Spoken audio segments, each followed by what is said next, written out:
If you knew you were going to die, what would be on that list of things that you would want to do before you passed away?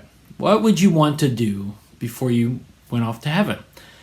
Hey everyone, my name is Tom Pounder. I'm the online campus pastor here at New Life Christian Church, and we're going to talk about that today because years ago, Tim McGraw, country singer Tim McGraw, and actually he's an actor as well, but Tim McGraw sang a very popular song. It was called Live Like You Were Dying, and in it, it was talking about a man who was just informed that he was going to be passing away, and they were having a conversation with the guy, and they were like, what would you do? And the guy said to him, he said, what would you want to do? And he said, I went skydiving. I went Rocky Mountain climbing. I went 2.7 seconds on a bull named Fu Manchu. I loved deeper. I spoke sweeter. And I gave forgiveness I'd been denying.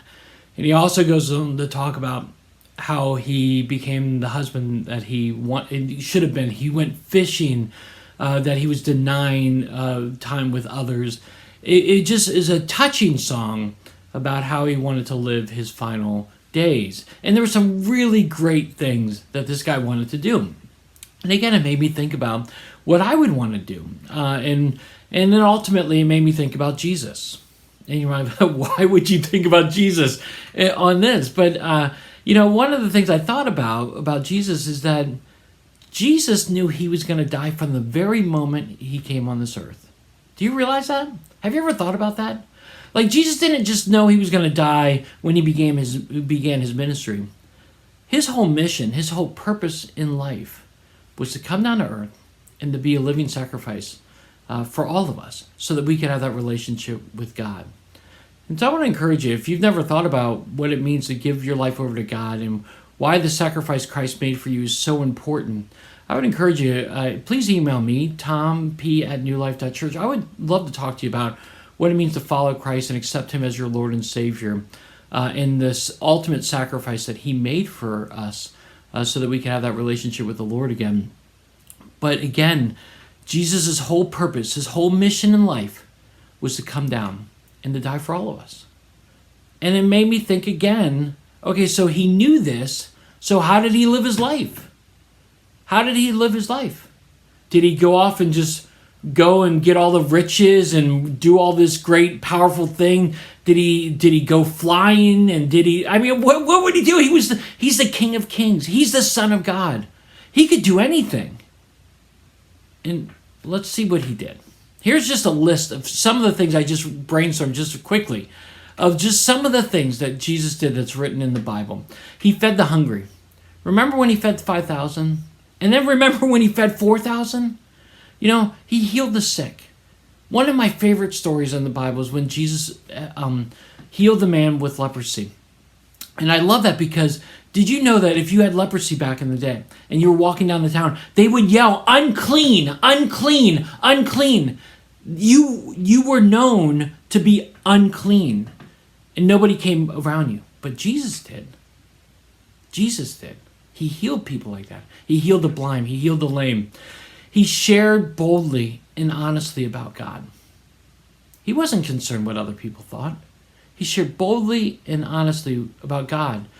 There's so much that the religious leaders plotted to kill him. So many times. We're reading the Bible in a year. And if you're not reading the Bible in a year with us and you want to, I would encourage you, go to newlife.church/ Bible 2022. You can just pick up and start wherever you are. We would love for you to join us. But in one of the passages lately, I just see Jesus said this, and it goes, the religious leaders plotted to kill him right there. And I'm like, these are religious people. These are people who are supposed to do good, and they're plotting to kill people. So he spoke boldly and honestly about God. And lastly, he cared for the oppressed. He cared for women. Women were not highly viewed upon back then. And yet, he cared for women. He loved them and supported them. And he lifted them up when nobody else would. Those are just some of the things that I brainstormed. But now I want to read a passage that Jesus did in the very last days of when he was going to to give his life as a ransom for all of us. And this is another passage that we read in the Reading the Bible in the year plan just recently. It's found in John chapter 13. I'm going to read two different segments, verses 3 through 5, and then verses 12 through 17. And I'm just going to focus on this for a few minutes as we continue. It says this: Jesus knew that the Father had given everything into his hands, that he had come from God, and that he was going back to God. Verse 4, so he got up from supper, laid aside his outer clothing, took a towel and tied it around himself. Then next, he poured water into a basin and began to wash his disciples' feet and to dry them with a towel tied around him. And then we pick up on verse 12. When Jesus had washed their feet and put on his outer clothing, he reclined again and said, do you know what I've done for you? You call me teacher and Lord, and you are speaking rightly, since that is what I am. So if I, the Lord and teacher, have washed your feet, you also ought to wash one another's feet. For I've given you an example that you also should do just as I've done for you. Truly I tell you, a servant is not greater than his master, and a messenger is not greater than the one who had sent me. If you know these things, you are blessed if you do them. Jesus is getting ready to die. It's his last moments. And here he is, getting on his hands and feet and washing his disciples' feet. Again, these are not nice feet that have been in socks and shoes.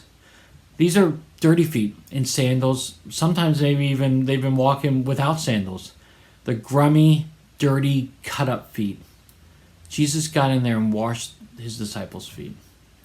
It's an act of service. It's an act of love. And it's something that he didn't have to do, but he was a model and an example to all of us. Reading this passage really challenged me. It really challenged me. This is what Jesus chose to do in his final moments. And again, if you look at the greater perspective, Jesus lived his life in a way unlike any other person in history. And it challenged me to think, am I living my life like Jesus did? Am I living my life as if I was dying? And I only have to give an account for one person in my life, and that's the God. I will be judged for my actions. I will be judged for my deeds. I will be judged for what I say and do, only by God and God alone. So how am I living my life? And in the same way, my question for you is, how are you living your life?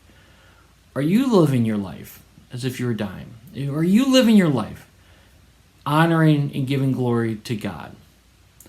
I want to encourage you to just be reading the Bible. Again, if you're not part of a reading the Bible in the plan yet, I would encourage you to be a part of that and just see the life of Christ, how he lived his life, and look and say, how can I emulate that? How can I live my life the way that Jesus would want me to live? How can I live it as a model and example to other people, as Christ was an example to me? Again, one of the last things he did was to serve other people. He helped other people. He encouraged other people. He supported other people. He did amazing things, and then we can do amazing things in God's name. And so I want to encourage you to live your life in a way that would be honor and glory to God. Live life, you're dying, just like Jesus lived his life. And if you're looking for a service opportunity, I know that at New Life we have tons of different service opportunities. If you go to newlife.church/serve, you'll find different opportunities there, and that you can help other people experience God. You know, we talk about New Life, that we want to help other people discover God and experience him daily. By you serving other people, you can do that and be a part of something that is great and glorifying to God. So I want to encourage you to go to that newlife.church/serve today. Hey, I hope that you reflect on Christ's life. I hope that you will see in his life something that you can say, I can do that too. I can speak boldly to my friends about Christ. I can help those who are downtrodden, who are oppressed. I can help people who are sick, who need a friend. And I can serve other people the way that Christ served me. And that you can do that, and that it would be honoring and glory to God in a big way. That is my challenge for you. That's my hope for you. If you got thoughts, if you got questions about this, definitely you can put it in the comment section below, or you can email me, tomp@newlife.church. Let me pray. Dear Jesus, thank you so much for today. Thank you for who you are and what you're doing. And Lord, I just pray that we would look at your life, the life you lived on earth, You came here with a mission and a purpose to die for us, but you lived your life in a way that was so amazing. And Lord, I just ask that we would look upon your life and that you would encourage us in some way that we can follow your example and do as you did so that we can give glory and honor to you in everything we do. So Lord, we thank you and we praise your name. We ask for your blessings in everything we do. And give us opportunities to serve you. It's your name we pray. Amen. Hey, thanks for being with me today. I hope and pray that you have a wonderful day, a wonderful week, and I'll talk to you soon. Have a great one.